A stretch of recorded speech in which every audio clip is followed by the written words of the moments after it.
And I've always said that the people who are not loyal to their own country, like this Ibrahim character, who used to carry an Indian passport that we revoked, now probably has several Pakistani passports.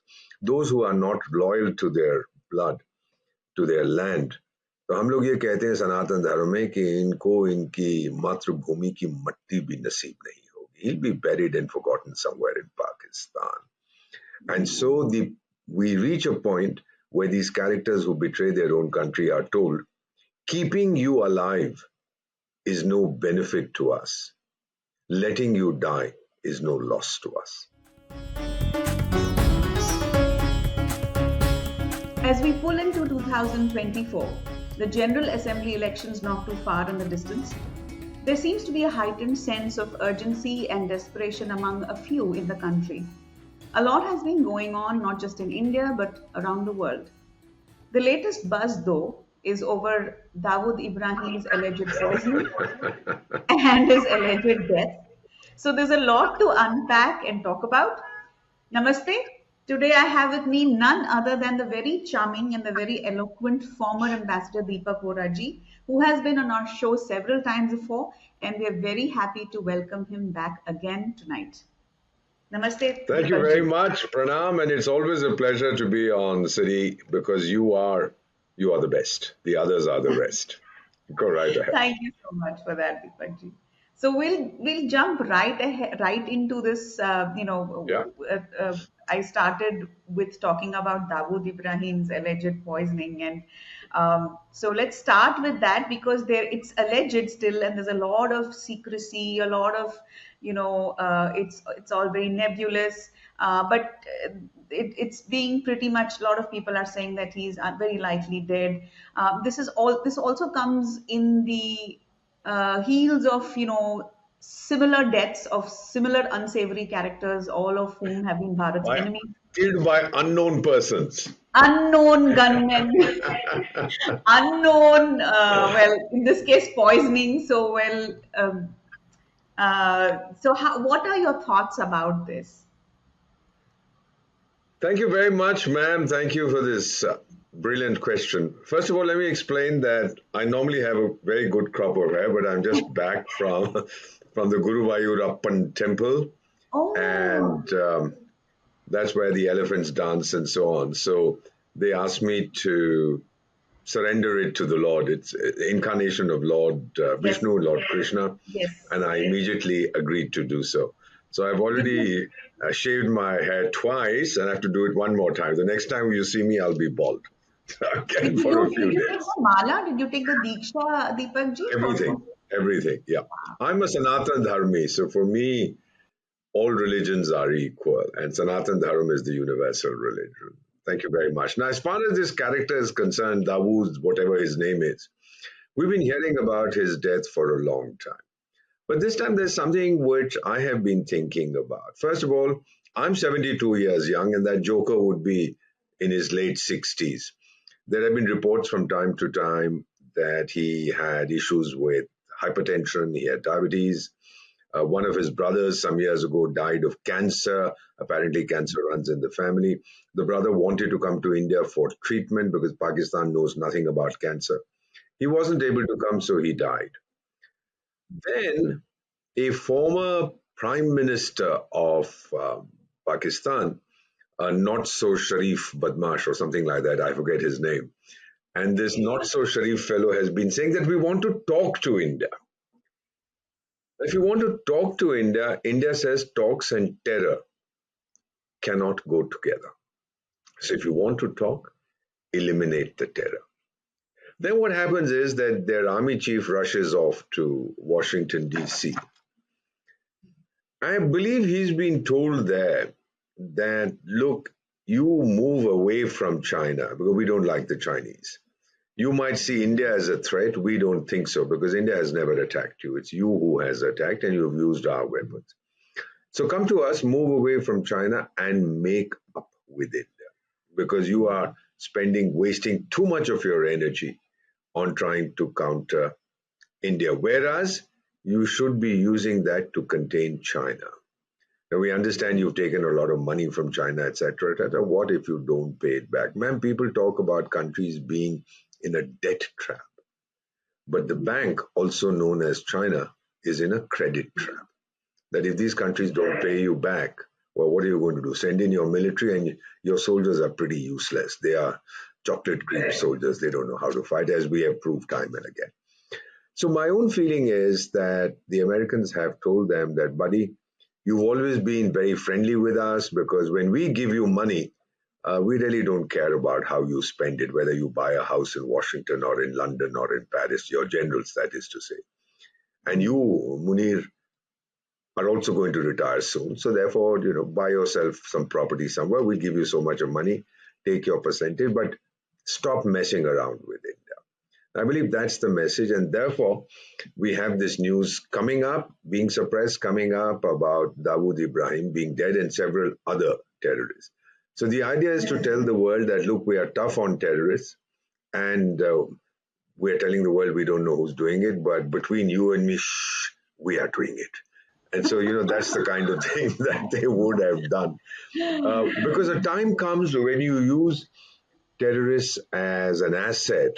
There's a time that comes when you find no more use for them. They become a liability. I've been ambassador to 6 countries, and I've seen this, where someone is told that, look, you have to handle this very important portfolio.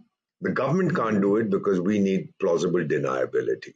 So you please volunteer to do all these nasty things, and of course we'll protect you. So the fellow does the nasty things, and then he goes to the government and says, all right, now what about the millions that you promised me? They kind of look at him and say, did we? We don't remember. But anyway, go home and we'll discuss it. And when he gets into his car to go home, a truck comes and the rest is history then. So this is what seems to be happening there. And I've always said that the people who are not loyal to their own country, like this Ibrahim character, who used to carry an Indian passport that we revoked, now probably has several Pakistani passports. Those who are not loyal to their blood, to their land, तो हम लोग ये कहते हैं सनातन धर्म में कि इनको इनकी मातृभूमि की मट्टी भी नसीब नहीं होगी. He'll be buried and forgotten somewhere in Pakistan. And so we reach a point where these characters who betray their own country are told, keeping you alive is no benefit to us. Letting you die is no loss to us. And this seems to be the philosophy in Pakistan now. I personally believe that he's been dead for a while. The Pakistanis are pretty good at hiding the truth. You might recall a character called Mullah Omar, that chap from Afghanistan. And he had been dead for 2 or 3 years before the Pakistanis acknowledged that the character was dead. They continued to issue messages in his name. And so all these kinds of things they are pretty adept at doing. So what we have a strong feeling, and those in my circle who I communicate with, that this fellow has been dead for some time. Okay. Now it has been announced because after their army chief's visit to Washington, D.C., where he was told that, buddy, now you come to our side as you always have been with us, and let's together beat up China, or at least defeat China's intentions in this area. And to do that, to focus on China, you have to make up with India. So we want you to do that. He said, yes, of course, we are willing to talk to India. That not so Sharif Badmash, the fellow who was former prime minister and has come back to Pakistan, he says the same thing. We want to talk to India. But India says talks and terror can be done, can't go together. And therefore, the option to Pakistan is to eliminate terror. And one by one, these characters are dying, apparently being shot by unknown gunmen. I don't believe that is true. They are being eliminated by the Pakistani establishment, because when a person becomes a liability, an embarrassment, the best is to send him to the waiting 72 virgins in paradise or wherever these jokers go. They're in short supply though. Exactly. I think he has been sent there so that now the Pakistanis, who for 60 years have been known throughout the world as a hotbed of terror, now they can turn around and say, listen, guys, we've reformed, we've seen the light, we've become very good fellows, and so now please forgive us and please make friends with us. You see all these nasty chaps, we are bumping them off one by one. I believe that is the intention. So this man has gone. And ultimately, as we learn in diplomacy about countries like this, they reach a point when they tell a fellow that they had thought they could use against somebody else or against his mother country that now keeping you alive is no benefit to us. Your death is no loss to us. Wow. So go away. And this happens so often in history. I've seen it in the course of my career. Sometimes people are exploited. They are made to do things which the regime will not because they want deniability. And after he has done what he was asked to do, and then he wants some kind of payback, Right. then he's sent to the virgins Dispensed in with. paradise. But don't you think Pakistan finds itself in a quandary because it can't own up to Dawood, right? Because Yeah. it has been If denied. they say that he's dead, it means he was there. Right. They've been denying this, although some years ago they sent a list to the UN talking about wanted terrorists living in Pakistan, and this fellow's name was also there. Then they said, "Oh, sorry, it was a typing error." Well, happy birthday! I mean, you don't make these typing errors. You know, they're a very difficult situation because one, the economy is tanking. Nobody is willing to give them money, not the World Bank, not the IMF, and because of the stamp of terror, people are staying away. The Saudis have said, brother, get your act together, no more. The Chinese are very generous when it comes to Pakistan. All right, buddies, here's 5 billion for you today. Tomorrow we are taking it back because that's what you owe us. And so nothing actually ever comes. That so called China Pakistan exploitation, not exploitation, economic corridor, that is dead. And 90% of those projects are gone. Yeah. They did complete some low hanging fruit, some power projects. And then they suddenly discovered during the previous government that the Chinese had cheated them like hell, overcharged them 6 times uh, for the projects compared to what the international pricing was. So they realized that China is a ruthless predator, is no friend of theirs. Now that leaves them with the United States and Europe. Europe has its own issues because a lot of their money is going to Ukraine. Even that has been blocked now by Hungary. And Hungary's argument was, why are we wasting this money? The United States, as it is, has this uh, difference between the Republicans and the Democrats on giving money to Ukraine. But they're saying that first sort out the border issue with Mexico, etc., etc. So therefore, Pakistan is in a pretty much difficult situation. This is not the best time. World global debt is, probably $1 trillion or more. Where do you get the money from? Who's going to give it to you?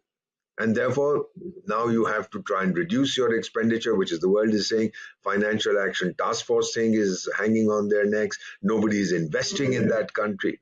The Pakistanis themselves are not remitting the huge amounts they used to earlier. The news has just come in that remittances to India in 2023 have been 125 billion US dollars. Now, this is the largest ever. This is the largest in our history, and it's twice as much as the second country gets from its expatriates in remittances. So this shows a level of trust in India. It's going to upset some people that the Indian diaspora, which is so strong and powerful and rich, still has total faith in India. In fact, they have much more faith now than they did some time ago. So we are seeing this trend, and Pakistan, I believe, would have learnt its lesson that terrorism doesn't help. Ultimately, it'll come back like the monster created by Dr. Frankenstein. It'll come back to But they devour. still attempt every now and then, Deepak ji, like the recent attack that happened in where we lost our men in Kashmir again, right? And I believe that there is a rogue element in the Pakistani military, and this could be the intelligence services, that doesn't listen to military army headquarters. This oh, I've seen in many, many countries where one subgroup says, listen, buddy, these guys are not doing the right thing. We can't be friends with India. We are eternal enemies. That's what they have proclaimed all along. And so they say now, you fellows want to make up with India like hell. We are going to fight them. That's when Mr. Vajpayee took the bus and went off to Pakistan, to Lahore. And at the same time, the then president of the army chief, who later became president in a coup, he was planning the Kargil operation. And I don't. They say he's dead. I mean, he was in a Dubai hospital, and whenever your camera team would go to interview him, he would say, "Hey, मैं मर रहा हूँ, मैं मरने वाला हूँ." After that, he'd have his whiskey and look perfectly normal. So then they announced that he's dead, and I don't even know if they brought his body back, or they may have brought his body back to Pakistan because he was sentenced to death in Pakistan.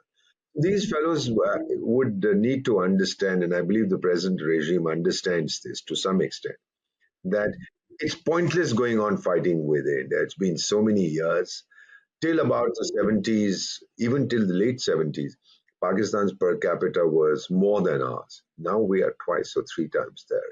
We have a very powerful military, we have a very strong economy, we are growing at 7 8%. Remittances into India are rising, foreign direct investment into India.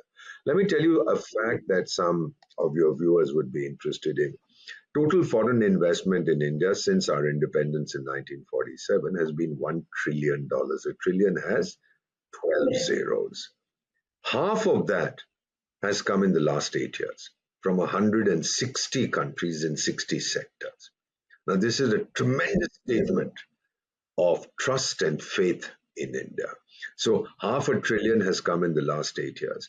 And the rate at which it is going in 22, 23, we are already looking at close to 70, $80 billion of direct investment from foreign entities coming into India. Basically, everybody and his grandmother is now looking at India, and the Who grandmother wants to over be? and the Yes. neighbor. They're all looking at India because the China dream is over. It's dead. It's become a Right. nightmare. Right. Wonderful. Deepak, do you mention US, and how it has probably kind of chided Pakistan to kind of, behave with India, etc. But it has been taking a pretty, what shall we say, hostile stand over these killings that we've been talking about, especially the diplomatic, sort of Now, meltdown that happened over Panu, the Khalistani terrorist, right? The alleged killing of the Khalistani well, Amir. he's an American terrorist, American Canadian terrorist. I mean, Yes, Khalistan is meaningless. It doesn't matter. right. But what the Americans have said to us, ma'am, I would say that it's not going to impact our bilateral relationship. Okay. There are certain elements within the White House, also within the State Department, the US, who are not very friendly to India, and they take every opportunity they can to make these statements. Why? Now, let me tell you something, ma'am, and this I'm saying with total sincerity and with an understanding because I've served in the United States and I keep observing what's happened. As India rises, some of the five Kauravs, not Pandavas, who sit in the UN Security Council are extremely unhappy because here is a country coming up, a democratic country that is challenging your position. Now, the West, the United States, Britain, and France, and to some extent Russia, before all this nonsense about Ukraine, they could have turned around and said, listen, we are all great Democrats, and these Chinese chaps are terrible fellows, so let's gang up against them. But India is a democratic country. So how do you gang up against India? We share the same values. So therefore, a narrative is sought to be generated that these Indians are terrible fellows. Look, they're going around killing. What is that? Just out Trudeau, just out whatever his name is, Justin, just out something like that. That Trudeau fellow's favorite Yes. plumber was dispatched somewhere in Canada, and Mr. Trudeau said there are credible allegations, brother. That's a new diplomatic term I've heard. I've heard of credible evidence, but these are He credible did allegations. acrobatics. Yeah, absolutely. We've also heard of credible allegations that Shri Trudeau is autistic and he's dumb. He's absolutely he's I would use very strong language. He's an ass. We've heard credible allegations. Now, whether it's true or not. And then, of course, the man is two faced because when the truckers were demonstrating, you might recall, in Canada, he invoked the War Powers Act. They were demonstrating against the vaccine mandate. And he sent in his chaps and he Hmm. said, arrest these fellows. He himself disappeared. His father, so Yes. called father, although there's dispute about his biological father, uh, he had Mm-hmm. also invoked the War Powers Act when there was a possibility of secession by Quebec. He sent in his tanks Mm, to crush the movement. This was mm, many years ago. And at that time, he had mm, said Canada has to decide whether it wants to be or not to be. Now, all those mm. things are forgotten. Forgotten, Public exactly. memory is not very long. So this is what is going on. So United States, I would say it's a ridiculous storm in a teacup. We are Uh-huh. not in the business of sending our chaps to eliminate fellows outside. We have a million other ways of doing it. Of Yeah, doing we it. would not We don't get our get hands involved. dirty. Precisely. And then you ask the Americans that if you're talking of extraterritorial activity, I don't believe that Osama, son of Laden, was eliminated in the United American States. soil, yes. I believe that Qasem Soleimani, that Iranian general, was eliminated in his own country, in Iran. No, he was eliminated in Iraq, and Zawahiri was eliminated in Afghanistan. So they've been doing it, and they've been sending their Saddam hit squads, Hussein. death squads. There you are, to the Middle East, and doing all kinds of funny things. They've been sending them to Latin America. So they are no one to preach to us. Exactly. Actually, they should hold a mirror, look into the mirror and see what they've been doing. I don't even know if they have mirrors in the West. Maybe you can buy them one. So they can Yeah, look into the sheet we and say, Tiger, galti ho gayi humse. Ye mat kariye. But we are moving ahead. As India becomes strong, as the elections are now coming in a few months from now. Now this is the time to build the narrative. ये बड़े बदमाश लोग हैं, खराब लोग हैं, नहीं करते. But India ignores this. Ma'am, आप हमारी बेटी की उम्र की हैं, you're probably younger than her. There's something that I've seen this in the course of my 6 ambassadorships in many countries, that for a former colony to rediscover its soul, you need three things. It takes a couple of generations, two or three generation being 25 years, but you need three things. The first is self-confidence, the second is self-esteem, the third is self-reliance. और इसमें मैं आपको इतना बताना चाहता हूँ that 1947 में only my body became independent. I wasn't born then, but our bodies became independent. The minds continued to be very Western and British oriented. And then when we installed the statue of Netaji Subhash Chandra Bose in the nation's capital at the gateway of India, that's when my mind became free. That all the nonsense I'd heard about this chap being a traitor and he sided with the Japanese, all that was total rubbish. So that was when my mind became free. And then when Chandrayaan landed in a part of the moon where none had ever been before, my spirit became free. उस दिन मेरी आत्मा भी आजाद होगी बेटा. So these three things of self-confidence, self-reliance, self-esteem, when these three things come together, a country's renaissance is well underway. I'm not seeing it in too many African countries. I'm certainly not seeing it across the border, but in India we see it every day, and it adds up. When you have this self-confidence, then your teams go out to the Olympics and other games, and you start winning medals. Yes, that's We didn't win happening a too. single medal. There you are. We didn't win a single medal for 65 years, except in hockey occasionally in Yes. the Olympics. That too, we had stopped winning. Now we win. Now it's raining medals. Then you see the strength of your passport. Somebody very eloquently put it to me, a dear friend of mine. He said, 20 years ago, when I would travel to a European capital, they'd look at my passport, and then the response would be, Indian. He says, now when I go, the response is Indian. Yes. So they say, all right. I do remember, and I'm not hesitant to name these countries. The country I served in Malaysia. I was there in the mid 90s, and it was a nightmare for our friends from India to get visas for Malaysia. And then suddenly somebody woke up and said, listen, guys, they're spending so much of money, the Indian film industry, going off to Switzerland and they're doing all their filming. Let's get them to Malaysia. And then I'm told that one of their ministers came. He had a meeting in Mumbai and they said, sorry, we won't go there because you guys don't give us visas. He said, I promise we'll come to your homes to deliver the visas. Suddenly opened up Singapore. We went there ahead of them. Now we don't need to apply in advance for a visa. Thailand. So there are about 70 countries that give us visas on arrival. Now, as your economic clout increases, we're a $4 trillion economy already. We'll soon, in a few years, be a $5 trillion economy. The first $1 trillion took us 60 years. The second $1 trillion took us 10 years. The third took us 5 years. The fourth, 2.5. And in about 1.5 or 2 years, we'll have a $5 trillion economy. There's no question about it. We can't be stopped. So therefore, ma'am, all these three things come together. You have the self-confidence, you have the self-esteem. Today, our children like you look anybody in the eye and you say, I'm Indian and proud to be. That's your self-esteem, sense of self-worth. And then self-reliance. Forget about Narendra Modi talking of Atmanirbhar Bharat, but where's Atmanirbharta in our everyday lives? We can do it. Yes, of course we can. If my driver doesn't show up to take me to work, what do? I don't sit there beating my chest and say, "Aye, mar gaya, wo nahi aaya." I ring up the app and get Uber or whatever. And I go off. The way we've taken to the internet, 3 Indians join the internet every second. Yes. 2 are from rural India. What are we talking Amazing. It is just about? amazing. 99.75% of India has electricity. Two out of three rural homes have water supply. You know, Digital har nal, digital payment. ghar mein nal, nal mein jal.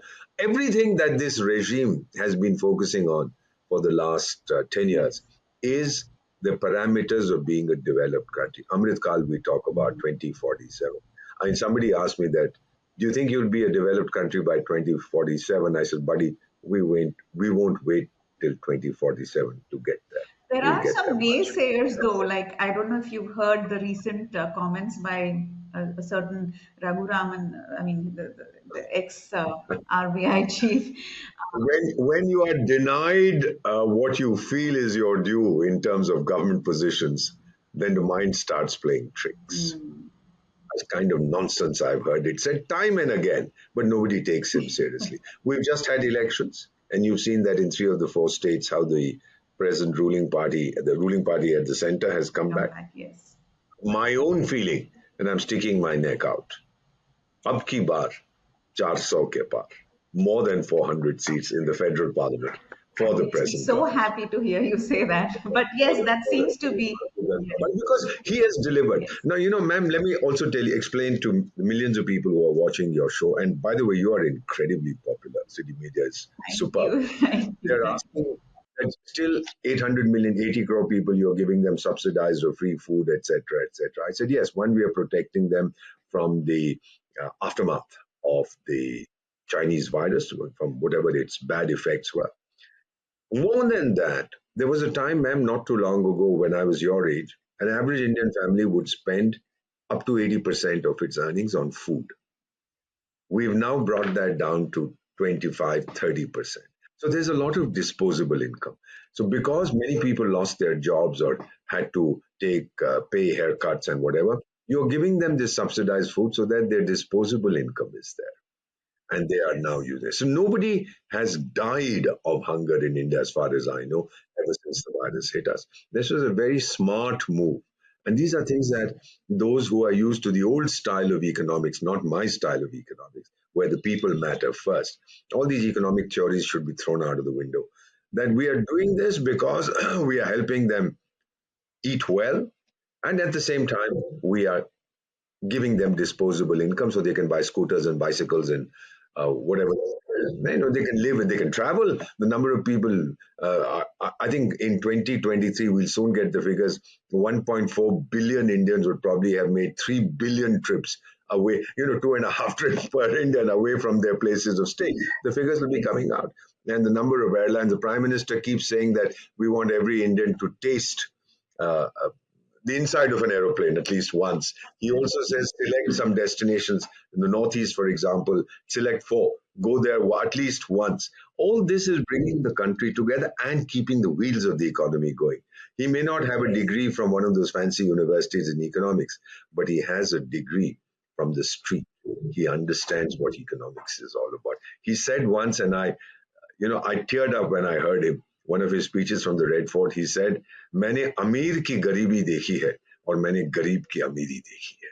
Look at the kind of person we have leading us. We are privileged to have him So, at this time. so true, Deepak, so true. And one wishes that, like you rightly, I mean, like you predicted that he comes back with a thumping, like a thumping victory in Please 2000. tell all the Western fellows, the newspapers and Shri Soros Poros or whatever that character's name is, who write all these nasty things about India. Please tell them every time you criticize us, the people of India decide they will vote for Mr. Modi Yes. to give you a response. But Deepak ji, talking about a few, like for example, in the the massive win of BJP in these three states, notwithstanding, the performance in Telangana, for example, of course, although they vote share wise, they did seem a climb, but ultimately, I mean, overall, their performance was Yeah. not very, yeah, They say that the BJP, the ruling party, did not have a foothold there. yeah, And perhaps they made some mistakes. There were some individuals they selected they shouldn't have. But it's a learning experience. And they had their meetings. They've decided what they will do in the next elections. mm, I believe also, ma'am, that the people of the country, and I'm not talking only of the South, which is far more advanced than the rest of the country, mm, That's my personal, because I'm I a South travel Indian, so extensively I'm in not this going to country. object to that. I travel so extensively, and every time I go to the south, I always say, "You guys go away from India. You're first world. You don't belong to us." The mindset, the attitudes, the approaches are totally different. My own feeling is that now across the country, the people of India have reached a level where they will vote for, in municipal elections and in state assembly elections, they'll vote on local issues. Hmm. Or when it comes to Okay. national Yeah, elections, they would. they'll vote on Yes, national yes, issues. yes. So when the national elections are held, and I'm pretty confident about what I'm predicting, you'll see a greater increase in the number of seats of the ruling party Mm. from southern states than there was 5 years ago. Mm.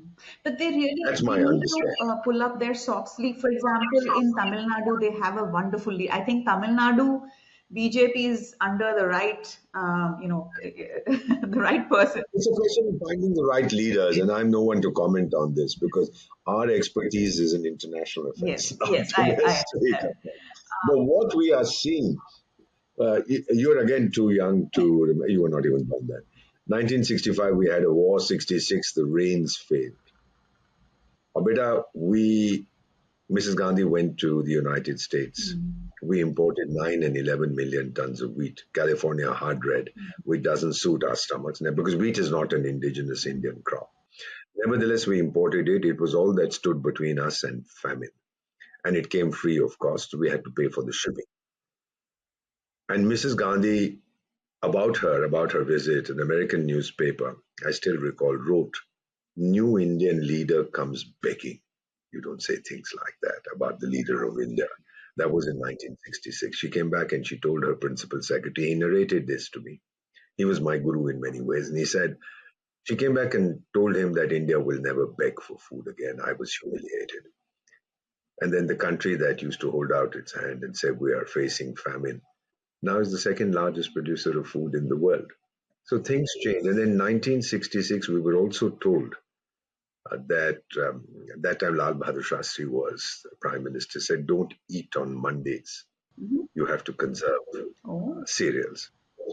And, again, this is forgotten. People who are of my age or perhaps a little younger will recall what a terrible time it was. And I, for 52 days, between 1966, मैं बहुत रोया हूँ. oh my God.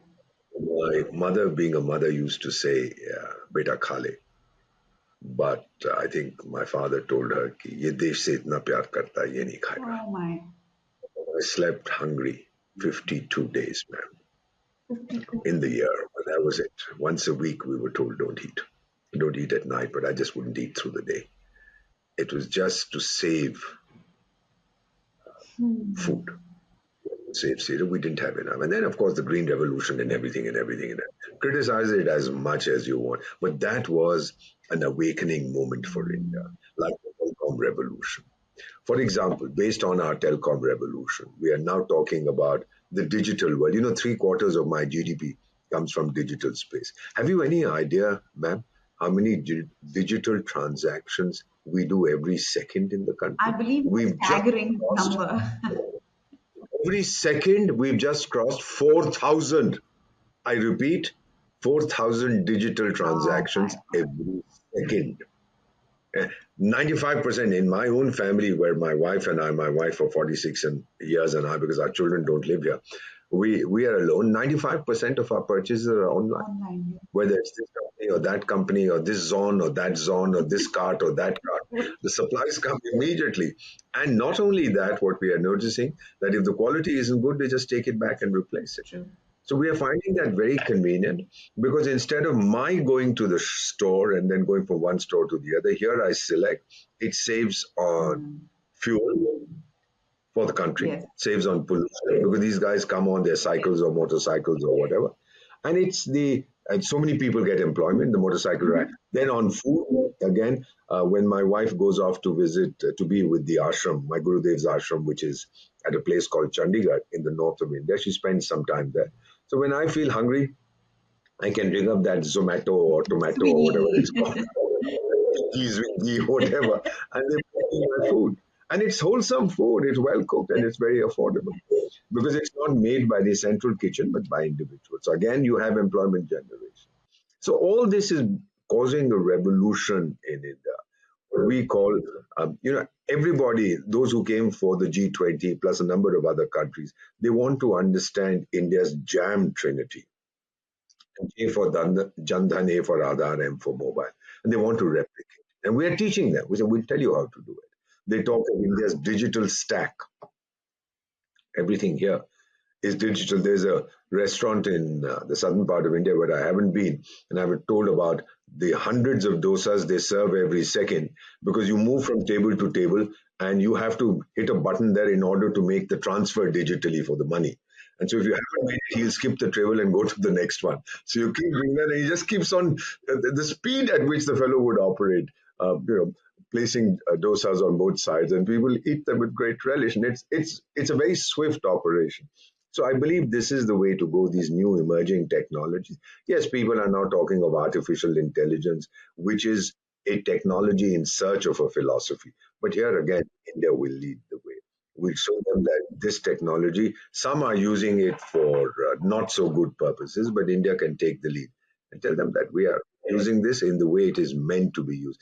It's meant to augment the capabilities of the human race, not to replace Yes, the capabilities of mankind, true. of humankind. Deepakji, another very unpleasant incident that took place recently, I would like to briefly discuss that with you. Sure. The attack on the parliament recently, again, The people who got in and did all kinds of funny things, yes, it was a lesson, it was a wake up call. I don't think it was spontaneous. okay, One of the ladies we are told who was involved in this, she is a professional agitator, highly qualified, unemployed. And now we are checking, we are crossing, as they say, dotting the I's, crossing the T's, we are connecting the dots. connecting the dots. And we find that there are people who live outside the country who are involved in this. Oh, What we have done also is we have invoked the Unlawful Activities Prevention Act, WAPA, against them, as we did against the Shaheen Bagh sit-in in the nation's capital and the farmers' agitation, against the ringleaders, those who indulged in violence. And one of the things about this act is bail is almost impossible. So you might just be sitting in jail while the trial goes on, and it could, given the, excuse me, given the burden on our judicial system, it could be years yes, before it comes to a decision, and these people will stay in jail till then. that's good. Good to know. Uh, Good for them. yes, maybe they can think about Yes, what they did. Gives them time for reflection. Uh, absolutely. Deepak ji, what is happening in Israel? I mean, since that is your area of expertise, so Israel and Hamas, this war, and then You Russia know, and Ukraine. Uh, sure. You talked about this, you said 2024 is coming, so I'm going to give you a projection for yes. 2050 or 2047, Amrit Kaul. Well, the Russia-Ukraine war, people will be saying, well, another few years it'll finish. I'm talking about what they'll be saying in 2047. It's been going on for so long. This fellow wins, that fellow wins. And then that chap who used to work in a circus, I think, or a stand-up comic or something, claims to be the president. Zelensky. That's right. Claims to be the president of Ukraine. Just gone to Washington and he begged for money and he cried and he screamed. This is a person beginning to believe his own fantasy. That can be very dangerous. That's delusional. Where people tell you you're a tiger, and he used to show his muscles like this the first time he spoke to the U.S. Congress. Everybody said, the British fellows, the French fellows, here, there, hey, you're a real tiger. He said, oh, I'm a real tiger. And then the tiger suddenly discovered that he has nothing tiger-like about him. So he went off this time to beg the Americans for money. The Americans said, sorry, we're solving the border issue, nothing for you. And then the European Union said, we're going to give you 50 billion or whatever. Hungary said, nothing doing. You guys have a lot of trouble. Give me the money. You owe me a lot of money. So that is gone. Then one of his generals who had accompanied him said that we are in deep trouble. And another general I read, he says, we are running out of ammunition. So we are scaling down our operation. So the counter-offensive has actually become a counter-defensive because now the Russians are on cloud nine. They're saying, we're going to clobber you. And then one of their people admitted, he said, we can't match Russia's resources. and Russia's manpower strength. So we have to look for technological superiority. Happy birthday. Do you think the West is going to give you the secrets of making their weapons and so on? These fellows are delusional. I've seen this happen.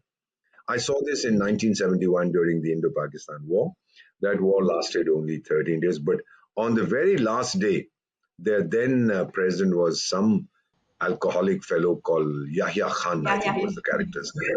Yahya Khan, yeah, to drink a lot of and run around his house not wearing his Oh, clothes. A wow. funny character.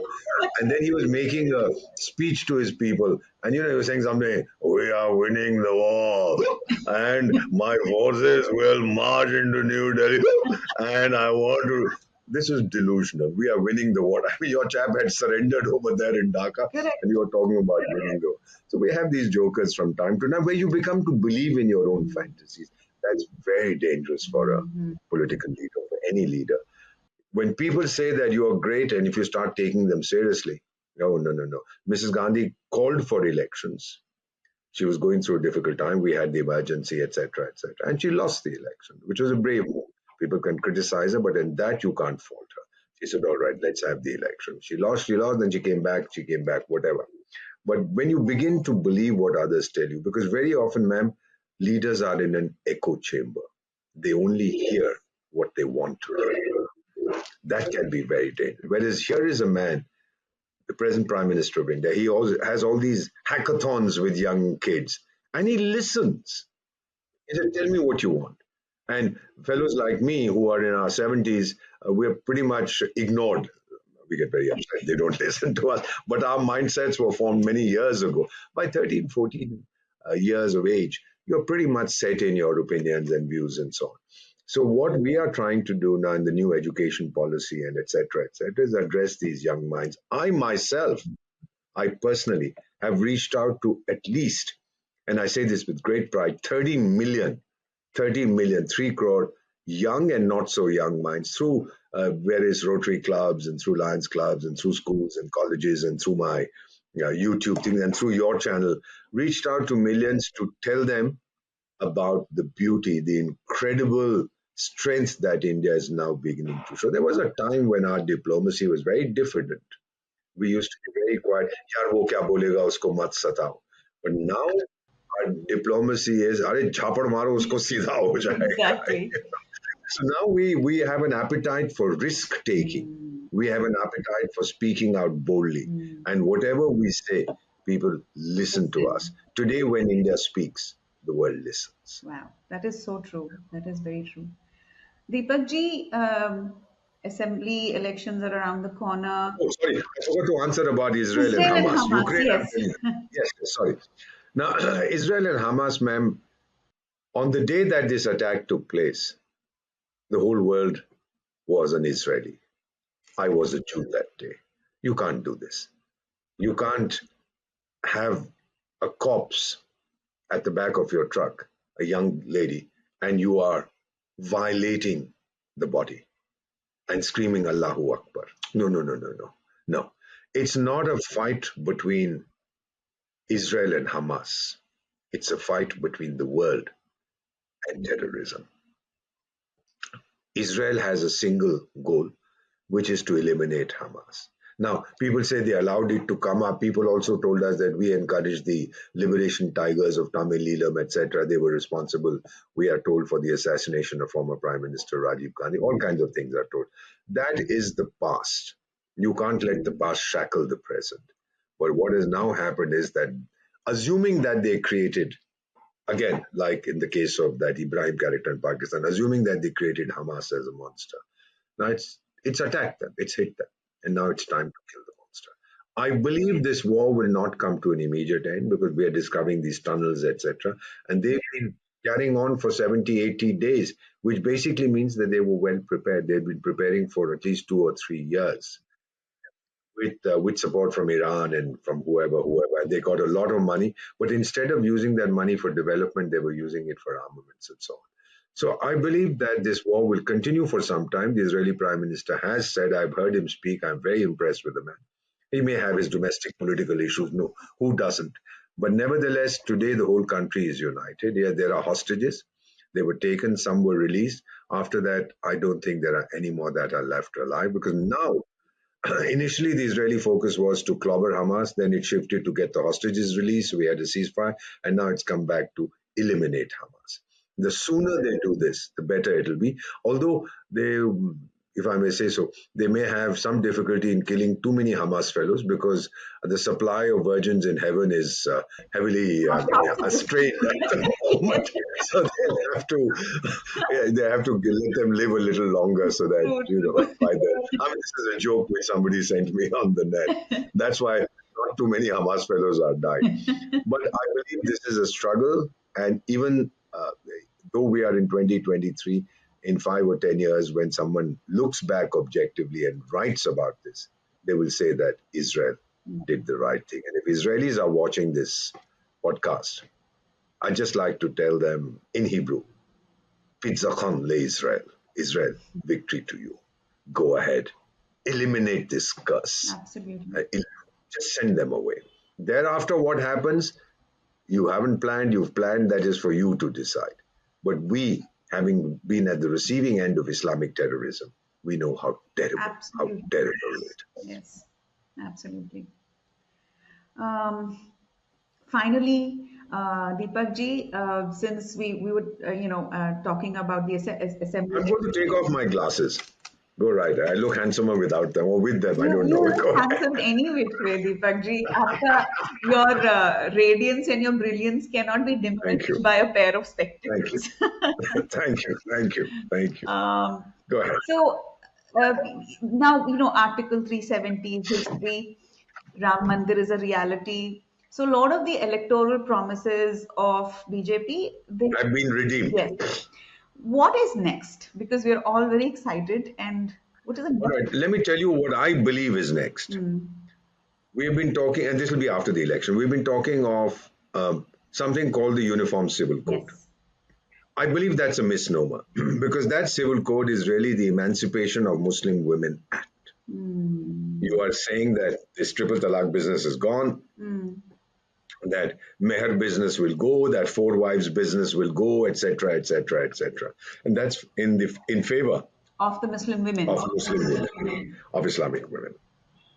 I believe in one country you can't have different systems, and ultimately you need a uniform system. So 370 when that was also in many ways a uniform political code. Right. That you can't have one state which has a separate status. Right. The whole country must have, all the states must have the same level of importance in that great Indian family that we refer to as Bharat. Yes. So I believe that was a political equalizer, just as the so-called Uniform Civil Code will be a social equalizer. Right. That's going to be very, very important. That's going to be next. And after that, the development that is taking place, 45 minutes, I build 1 kilometer of highway. And that's only going to increase. Number of airports we are building, number of ports we are building, the structures that come up in the nation's capital, the Central Vista. All this is spectacular. Today, when my friends come, I take them to Central Vista. I don't live too far away. They are absolutely amazed. They say, what's going on? I say, well, this is Bharat. And they say, yeah, you guys are going to lead the world. I said, did you have any doubts about that?